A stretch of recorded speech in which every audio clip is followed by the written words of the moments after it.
All right, well, welcome back once again. We're about to start Module 4, Lesson 1 today. So let's just jump right in here. We'll talk a little bit about what our 3 lessons in this Module 4 are going to be all about. And we're going to talk about the best ways in order to create some cash for you to get paid from these actual deals. And we're going to look at them in reverse order. So with Lesson 1, we're going to look at the number 3 way to generate extra cash flow. Then in lesson 2, we'll look at the number 2 way, and lesson 3, we'll look at the number 1 way in order to create cash flow. So with lesson 1, we're talking about generating extra cash, and first we're going to look at real estate deals. Now, we've already talked about lease options, we've talked about buy, fix, and sell, and assignments. These are all great ways to generate extra cash. One thing I didn't talk about though, and I will talk a little bit here about it, I've also attached a document. This document is virtually a chapter out of a previous program that I used to operate or offer, and it's all about options, which includes lease options, sandwich lease, and purchase lease options. So if you're looking for more information about lease options, then this document is going to be perfect for you. However, it also explains just the overall concept of options. And I won't get into it in too much detail. I'll let you look at the article itself, which is pretty self-explanatory. But at a very high level, I like to use the example of when there was a sports franchise being awarded to the city that I live nearby. And the people who were in charge of getting this particular sports franchise, they then had to decide where they were going to build the facilities to house this sports team. And there were 4 different options in this particular case, but only 3 of these options actually made any logical sense at all. So one was to the east of the city, one to the south of the city, one to the west of the city. Now the thing is that wherever they decided to build this facility, the land values were going to skyrocket. So if you were an astute investor, and there was lots of people out there who made lots of money during this transaction, if you were an astute investor, you would invest in some of the land before they actually announced where the facility was going to be constructed. The challenge is you don't know where it's going to be built, so it's a bit of a gamble. Now, if you have lots of money, you can invest in all 3 locations, but not too many people have lots of money, and even those who do have lots of money, that's not how they do it. What they do is they identify the land they want in all 3 locations, and then they approach the owners of that particular land, and they enter into an option contract. The option contract simply says that we have the right to purchase your property for an agreed upon price within a period of time in the future. And if we fail to fulfill the obligations of the contract, it becomes null and void, and you get to keep the down payment that we give you when we complete this option contract. Now, as an example, you could go out and you could put an option contract on 3 pieces of land. Let's say it's 100 acres each piece. And you give the owner of that land a $10,000 non-refundable deposit. It might even be a $20,000 non-refundable deposit. But you know that one of these locations is going to be a home run and the other 2 are going to be duds. So the other 2, you have to be willing to walk away from $20,000 each, knowing that on the one that you did purchase where the new facility is going to be built, it's going to be a home run. So that $20,000 investment will allow you to buy that 100 acres for, say, $500,000. But because the facility is being built there, all of a sudden land values now skyrocket, and that $500,000 piece of land is now worth $5 million. So you can certainly afford to lose the 2 $20,000 non-refundable deposits on the other pieces of land. So that's how you can play with the options and make use of them. Now, the thing is that you may put 3 options on this land, but you don't want to wait 2, 3, 4, 5 years in order to realize a big gain. what you can do is you could sell those options to somebody else, or as we talked about earlier, you can assign those options. So you could assign each option for an additional $5,000, so you just made $15,000 knowing that the person buying them knows that they're going to lose on two but likely win on the other. So it's all about being proactive. It's about timing, being about aware of what's going on in your neighborhood, in the market, and taking action as quickly as possible to get the jump on somebody else. So that's about options, and as I mentioned, there is a document attached. It's about a 20-page document, so there's a ton of information in that document, all about lease options, both purchase lease options, sandwich lease options, and just options in general. So enjoy that. So then we also have the ability with secondary jobs. We've talked about this a little bit before as well. This is something that, for myself personally, I've always had 2, 3, or 4 jobs at a time. I've never had a conventional job where it's a 9 to 5. I find it hard to comprehend how somebody who works a 9 to 5 job would not even consider a secondary job to generate some extra cash flow. So I strongly encourage you to look at your current skill set. If you're a teacher, why not do tutoring in the evenings on weekends or doing summer school? That extra cash flow can go directly towards paying down the debt on some of your investment properties. You also have the opportunity of taking cash flow from other investment revenues, other investment opportunities that you have. Maybe it's your investments that you have in the stock market. Maybe you've got a secondary business someplace. So redirect some of those profits as well. Multi-level marketing is a big one, and I just wanted to expand on this one a little bit more. Multi-level marketing has a bad rap. A lot of people, myself included, never gave multi-level marketing the time of day because, well, as soon as you say multi-level marketing, most people think pyramid. And there's a lot of things that in the past were wrong with the pyramid marketing scheme, and they actually deemed it to be illegal. However, the ones who survived, the ones who restructured and followed the rules, and there's a lot of them out there, there's a lot of multi-level marketing companies, they do very, very well. There's a snapshot here of the top 25.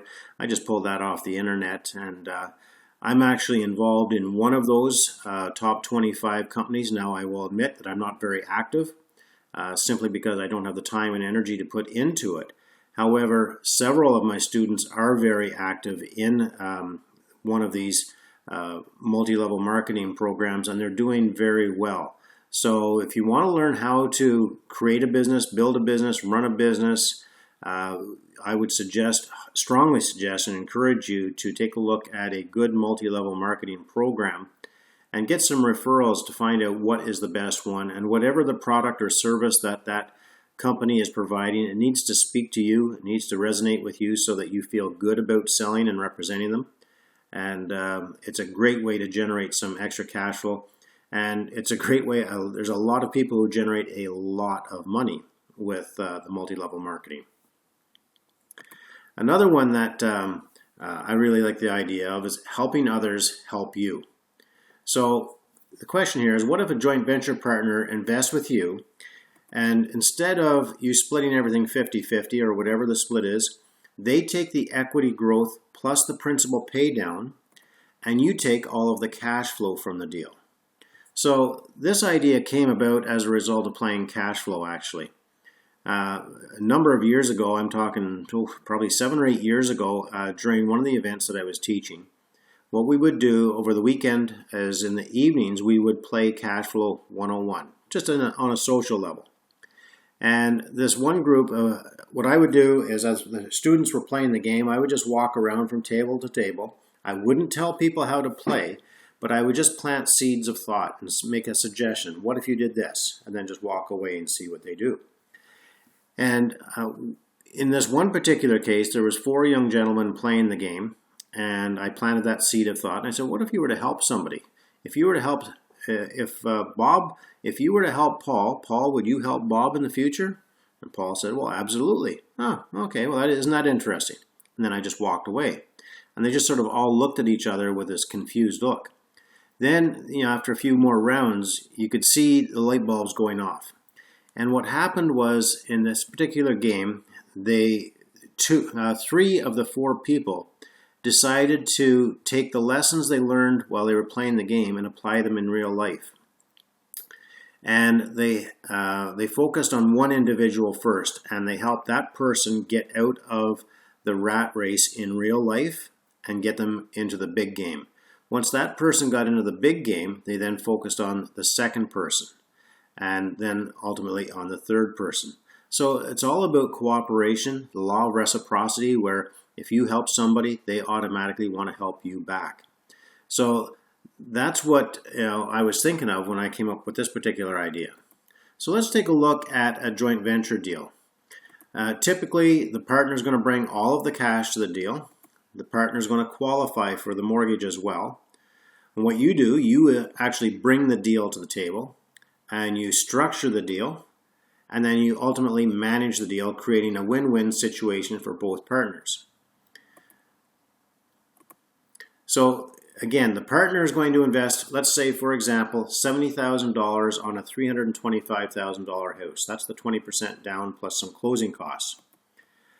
After 5 years of appreciation at 3%, the property has increased in value by $51,764. The mortgage, based upon a 3% mortgage over a 25-year amortization, has been paid down by $37,766. And for argument's sake, we'll just round it out and we'll say that the monthly cash flow on a property like this is going to be $500 a month.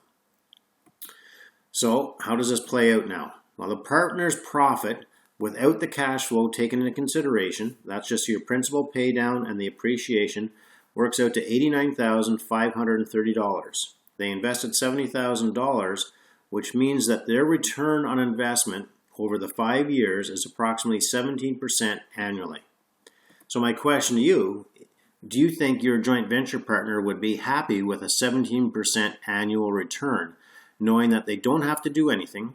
They're just, it's no different than they put in their money into a registered retirement savings fund because they can't enjoy the cash flow from that investment, but they're certainly not getting a 17% annual return.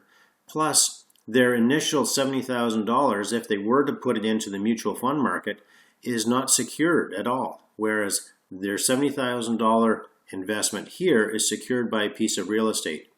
So their $70,000 investment is secured on real estate, and they are realizing a 17% annual return. Would they be happy with that or not? Well, I think we can all agree that they'd be very happy with that. All right, so that's what you bring to the table. So what's in it for you though? Well, you're going to get that monthly cash flow of $500 per month for yourself. Now, if you're getting $500 per month, that's not too bad, but maybe you want to do a little bit more. How many of these deals can you actually do? So you have to ask yourself, well, how much money did I put into this transaction? Nothing. Did I have to qualify for the mortgage? No. So that means if you have no money and you don't have very good credit at all, you don't even have a job, how many of these can you do? Well, you can do as many as you can find joint venture partners. And there's lots of joint venture partners out there who would be willing to do these types of deals, these transactions. All you have to do is approach these individuals and educate them and explain to them the whole concept of this. And again, I can't stress enough that Cash Flow 101 has done wonders for myself with raising capital. And it's a great way to educate others, to inform them about the benefits of investing in real estate. And this could be one of the structures that you offer them as an opportunity to invest with you. So, top 3 methods to generate extra cash flow from just this one lesson. In my opinion, the assignments of options and or flips. So we expanded on the options, and so it's not just sandwich or purchase lease options anymore. It's options on other properties, options on opportunities, and that can even include a new build subdivision, for example. You can go in and you can put options on several properties that are being built and then turn around and sell those options to other potential investors or home buyers as well. So there's lots of ways to make money there.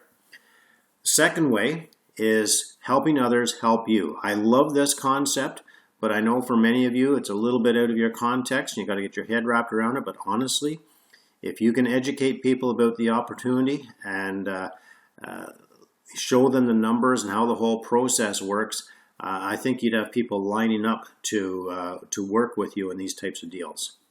And then thirdly is the multi-level marketing. And the only reason I have multi-level marketing as number 3, because I mean you can make a lot of money with multi-level marketing. The challenge with multi-level marketing is it takes time to build up your business.